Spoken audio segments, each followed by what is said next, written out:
Ok, pessoal, vamos prosseguir então com os nossos estudos com base no programa do concurso para o Ministério Público da União anterior. E estamos, conforme combinado, pegando cada tópico e buscando, tanto na Constituição como na Lei Complementar 75, os artigos, os dispositivos que vão esclarecer, que vão elucidar, que vão nos ajudar a entender esses tópicos. Muito bem. Então, o terceiro ponto do programa é princípios e funções institucionais do Ministério Público.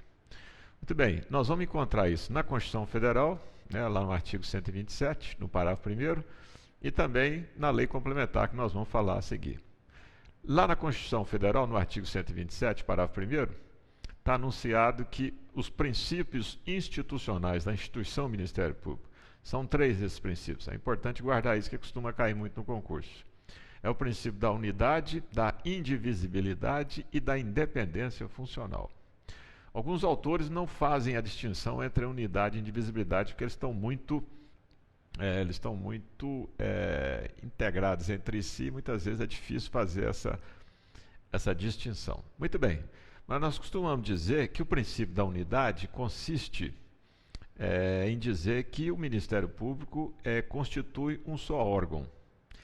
Embora seja um pouco complicado entender isso, porque nós sabemos que o Ministério Público existe o Ministério Público da União, que são 4 ramos, e tem o Ministério Público Estadual, organizado em cada estado. Mas essa unidade que se refere aqui é a unidade que existe em cada um desses ministérios públicos, né?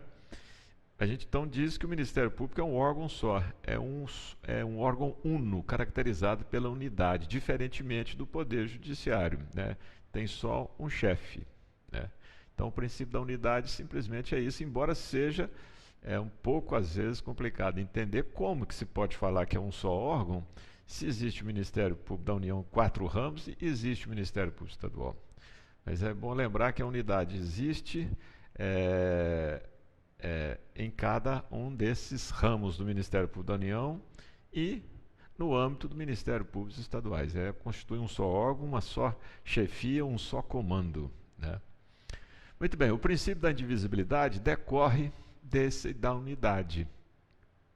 Ou seja, quando um promotor de justiça está atuando num processo lá na comarca, ou lá na vara federal, um procurador da República está lá acompanhando um processo, é autor ou ele é parte, né? Quando, por um motivo qualquer, ele tem que se afastar, ou porque ele está de férias, ou está licenciado, ou foi promovido e tudo, não importa quem venha para o lugar dele, né? Isso não quebra a atuação ministerial.